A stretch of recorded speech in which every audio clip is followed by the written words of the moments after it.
went on the Merge missions trip to Baltimore. Hi, I'm Paul. I went on the Merge trip to Baltimore. It was pretty cool. What Merge really is about is groups coming together and getting to learn about sharing their testimony and learning about God's story more. While we were there, there's this one kid, I think his name was Jared. He was from another church. He said that one time he woke up at 5 in the morning to go jogging, and all of a sudden this guy he just kind of assumed the guy was from the campus, and the guy asked Jared what he was doing there, and Jared said, "Oh, I'm part of this Christian missions conference called Merge."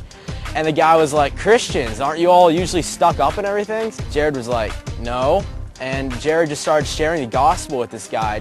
During the Inspire gatherings, we're supposed to talk with our group and just talk about what we got out of the weekend and the week.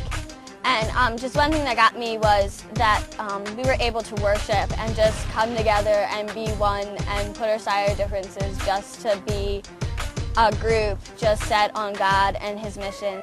Hi, I'm Heather Breimer. My name's Paul Croft. I was with the DC trip.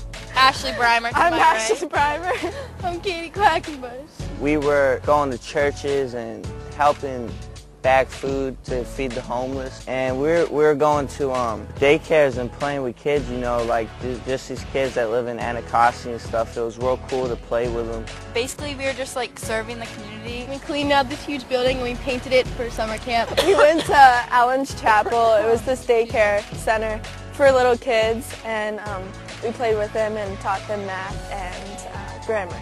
I was with Scott Gribble, a couple other kids that was on my trip with me, and you know, we were talking to this homeless dude. He lives in a wheelchair and he has a cast on his leg, and it just really like touched me, like how cool this guy was. Yet he lived on the streets in a wheelchair and stuff. So. Hi, I'm Amy, and I went on the Light Company CMTS missions trip.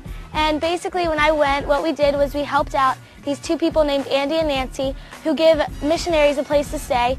My team, we cleaned cars and worked in the kitchen and did landscaping and basically did just a lot of odd jobs around the campus. There was a lady in the kitchen and she was really awesome. She was so nice, she was really cool, and she was really important to CMTS because she did everything basically, and people thought that she was just the coolest lady ever because she was still in such a good mood even though she was so stressed, and she did so much hard work, and it was just really cool. Hi, my name is Emily Goldberg, and I just got back from the CPR trip to Los Angeles. A team of 16 of us went to Pasadena.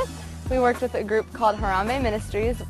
They focus on loving on kids in an urban neighborhood, and so they had a day camp set up. This is the Quick Shop corner store that 15 years ago was the center of most all of the drug traffic in Pasadena, and the Harambe Ministries have been praying for this store for those 15-20 years, that God would somehow change this location into something that would glorify Him. It was such an amazing trip. For one thing, the team dynamic was just fabulous. We had 12 kids from 3 different grades who went, and so we didn't all really know each other that well before we went, and like it was insane, and we just loved loving on these kids and getting to know them. I'm Jeannie Smith, and I had the opportunity of going on a missions trip to Roatan, Honduras this summer. Our mission was to work with the orphanage, work with the children, and also just all the donations that come in throughout the year. We would divide them up and sort them out so they could be brought out to the villages. I was completely astounded by the love that the kids showed. As soon as we got down there, you could tell this was not an orphanage, this was a home. God's love was working day in and day out in that house, in that home. There was this girl there named Anna. She was 9 years old, and for 6 years of her life she had lived in a chicken coop. About 2 years ago, Anna was dropped off at Brad and Debbie's orphanage. She just warms up to everybody. She taught me more than I taught her because she showed that it's okay to trust and it's okay to care about people that you don't really know. Hi everyone, my name is Ellie Coquez. My name is Austin Dress. Hi, my name is Trisha Baldger, and I was part of the Cameroon team, and we served in the city of Yaoundé with a missionary family, the Nens. While we were there, we ran a camp. Our purpose was to really build relationships with the teenagers so that the Nens could build off those relationships. The students down there had never really seen like a youth program like this before where you could actually have fun with God. While we were in Cribby, I was able to share my testimony. I didn't think that just another testimony would make such an impact, but they were floored by what happened to me in my life, and they were excited to start their relationship with God. It was really awesome to see how the kids learned about their faith and about what a relationship with God is and how they can have a personal relationship with God.